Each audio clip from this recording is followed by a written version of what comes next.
Bonjour la famille, bonjour la communauté. Aujourd'hui, nous allons parler d'un problème tabou. On en parle peu. Saviez-vous que après l'âge de 50 ans, aura un problème de prostate? Un homme sur 8 sera diagnostiqué avec un cancer de la prostate. Saviez-vous aussi que les hommes de race noire, surtout ceux qui vivent en Occident, sont plus à risque que les hommes blancs ou les hommes de toute autre race ou de toute autre ethnicité? Pourtant, on en parle peu. Aujourd'hui, on brise les silences. On parle de la prostate. Nous allons parler de ses problèmes les plus fréquents et surtout, nous allons explorer ensemble le moyen à mettre en place pour s'en protéger. Alors, la famille, c'est quoi la prostate? Je me rappelle, une fois je parlais avec un de mes frères et il fallait qu'on parle des situations en relation avec la prostate. J'étais vraiment étonnée de voir que le frère ne savait pas ce qu'est la prostate. Et pourtant, le frère, c'est pas un illettré, c'est une personne qui était dans sa fin trentaine. C'est quoi la prostate? C'est une petite glande qui se trouve en dessous de la vessie. Il mesure à peu près 3 à 4 cm. D'habitude, on dit qu'elle a la taille d'un noix de noyer. C'est une petite glande qui fait partie du système reproducteur de l'homme. Son rôle, principalement, il joue dans la production d'une partie du liquide qu'on appelle le sperme chez l'homme. Donc, ce qu'on a constaté, c'est qu'avec l'âge, cette glande peut grossir et s'enflammer. Avec cela, elle peut aussi développer des cellules cancéreuses. Donc, nous allons parler des problèmes principaux que nos hommes peuvent rencontrer avec la prostate. Il y a 3 types de problèmes. Le premier, c'est ce qu'on appelle l'hypertrophie bénigne de la prostate. Ici, on va le dire HBP. C'est quoi l'hypertrophie bénigne de la prostate? En fait, c'est l'augmentation naturelle de la taille de la prostate. Elle est fréquente après l'âge de 50 ans. Elle peut gêner l'écoulement des urines.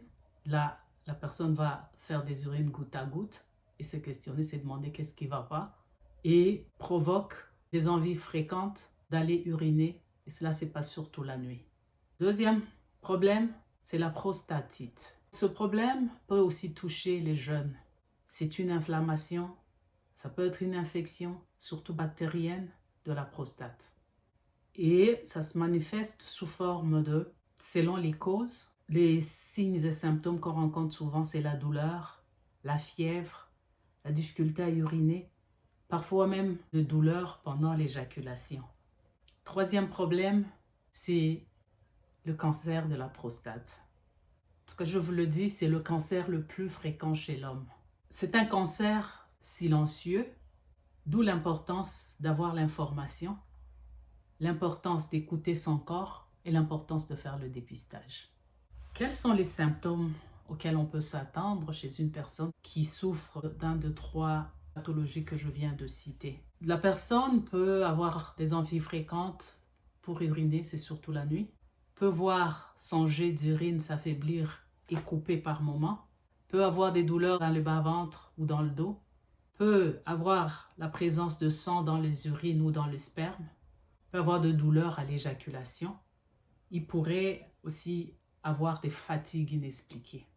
Moi, ce que j'aimerais dire, c'est que ces symptômes ne veulent pas forcément dire que vous avez un cancer. C'est pour cela qu'il faut visiter son professionnel de la santé pour qu'il puisse vraiment vérifier et voir si votre problème est situé à quel niveau. Prévention et solution. Pour ce qui est de la prévention et de solution, nous avons une bonne nouvelle. La bonne nouvelle est qu'il est possible d'agir pour garder une prostate en bonne santé. Il y a 2 façons de se prendre en charge. Il y a une première façon, c'est la prise en charge préventive. C'est sur celle-là que moi j'insiste le plus. Prise en charge préventive. Qu'est-ce qu'il faut faire? On commence par l'alimentation. Adopter une alimentation équilibrée et une alimentation capable de couper la circulation sanguine aux cellules cancéreuses. Dans notre corps, il y a un adage médical qui dit que nous sommes tous des malades qui nous ignorons. Et moi, je dirais que nous avons tous des petites cellules malignes dans notre corps, mais c'est à notre corps de savoir comment nous en débarrasser. Et pour permettre à notre corps d'être capable de se débarrasser de ces cellules malignes, nous devons avoir une alimentation équilibrée et riche en certains éléments. La première des choses, notre alimentation devrait être riche à cet élément qu'on appelle lycopène. La lycopène, c'est un élément qui se trouve dans la plupart des aliments qui ont une couleur rouge, orangée, des couleurs vives. Ça pourrait être la papaye, ça pourrait être la tomate, ça pourrait être les melons d'eau, ça pourrait être les goyaves, donc les carottes, tout ce qui a des couleurs rouge-orangées. Après ça, nous avons les noix. Choisissez de préférence les noix d'arbres. Là, je cite la noix de noyer, la noix d'amande, macadamia et autres noix. Ça, je suis juste en train de donner des exemples des noix qu'on peut privilégier. En plus de cela, il y a les aliments riches en vitamines, les aliments riches en oméga 3. Nous avons des poissons, nous avons des haricots rouges, nous avons les avocats, nous avons les noix comme noix de noyer, nous avons les riz sauvages. Il y a plein d'aliments qui sont riches en oméga 3. Nous devons être capables de nourrir notre microbiote intestinal parce que notre microbiote intestinal, quand il est bien nourri, nos microbes sont capables de produire de l'acide gras de courte chaîne. Ces acides gras sont capables de tuer les cellules cancéreuses. Alors pour nourrir notre microbiote intestinal, il nous faut des fibres, il nous faut des pré- et des probiotiques. Il faut aussi des aliments qui sont riches en acide férulique. C'est un antioxydant. Plusieurs aliments sont riches en acide férulique. Il peut s'agir des céréales, il peut s'agir des fruits, il peut s'agir des noix. Même le café est riche en acide férulique. Les autres antioxydants sont aussi bons. Tous les antioxydants sont anticancéreux. Il faut aussi privilégier les aliments qui renforcent notre immunité. Parmi les aliments qui renforcent notre immunité, en fait, il y a plein d'aliments, je ne les ai pas cités sur ma liste ici, mais ce que nous devons savoir seulement que ces aliments, quand notre immunité est renforcée, nous avons encore plus de capacités naturelles à lutter contre les cancers. Parmi les suppléments, il faut surtout privilégier la vitamine D.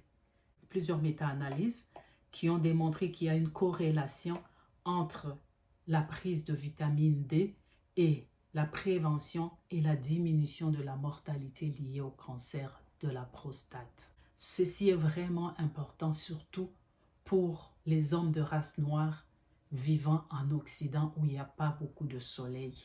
En plus de cela, parmi les éléments préventifs toujours, j'insiste toujours sur l'exercice physique. Quand je dis exercice physique, je ne parle pas de sport de forte intensité. Il suffit de marcher, il suffit de danser, faire quelques mouvements régulièrement. Tout cela compte. En fin de compte, les éléments de prévention que je cite, il y a d'éviter l'excès de l'alcool, d'être tolérance zéro par rapport au tabac, tolérance zéro par rapport à la sédentarité. Maintenant, voyons le côté prise en charge médicale. Alors ici, moi, je veux plus insister que nous soyons alertes, nous soyons informés et que nous soyons capables de collaborer avec les professionnels de la santé qui prennent soin de notre corps. Pour cela, ce que nous devons savoir par rapport à la prostate, il y a un marqueur qu'on appelle PSA. C'est un marqueur important pour la surveillance de la prostate. Le toucher rectal, il est tabou, mais il reste quand même un examen rapide et efficace. En plus de cela, il y a des traitements médicaux qui consistent dans des médicaments, qui consistent dans la chirurgie. Il y a plusieurs traitements qui existent. Cela dépend du choix d'une personne à une autre. En conclusion, qu'est-ce que je suis venue faire aujourd'hui? Je suis venue insister par rapport à ce problème tabou dont la majorité de gens ne parlent pas. Nous devons savoir que la santé de la prostate n'est pas un tabou. Il faut en parler pour se protéger. Si vous avez plus de 45 ans, parlez-en à votre médecin ou à votre naturopathe. Les complications existent. Des fois, ce sont des complications qui se présentent sous forme silencieuse et d'autres complications peuvent être vraiment handicapantes. Nous allons les classifier en deux catégories, je dirais. De la tumeur elle-même, quand elle est là, du fait qu'elle est hypertrophiée ou elle a pris du volume, elle entraîne souvent des troubles de l'écoulement de l'urine qui peuvent se présenter sous forme de rétention urinaire, qu'on appelle le blocage d'urine, la personne n'arrive pas à uriner, ou bien elles peuvent aussi se présenter sous forme d'infection, sous forme d'incontinence urinaire, c'est-à-dire la personne présente d'écoulement d'urine sans s'en rendre compte. En dehors de cela, concernant la tumeur elle-même, quand elle est cancéreuse, elle peut faire de métastases, elle peut se propager dans le corps. Le lieu de prédilection pour le cancer de la prostate, ce sont les os. Quand elle se propage dans les os, cela provoque souvent des douleurs atroces. On peut trouver des fractures, on peut trouver des compressions de la moelle épinière, avec toutes les complications par rapport aux douleurs, par rapport à tout ce qui peut y aller avec la compression de la moelle épinière. Concernant les traitements, la radiothérapie ou le traitement chirurgical, il y a des complications. Ici, je vais insister plus sur les complications par rapport à la sexualité. La personne peut présenter des troubles d'érection. La personne peut présenter une diminution ou même une disparition de la libido. Concernant les traitements, on peut rencontrer que le traitement par hormonothérapie, des problèmes du genre bouffée de chaleur, ostéoporose ou même des troubles métaboliques. Et tout cela, c'est pour vous dire qu'il y a des complications. C'est pour cela qu'on ne doit pas les ignorer et savoir quoi faire. Donc, moi, je dis merci beaucoup. Merci beaucoup. Si cette vidéo a été utile, abonnez-vous, partagez-la et surtout, prenez soin de vous.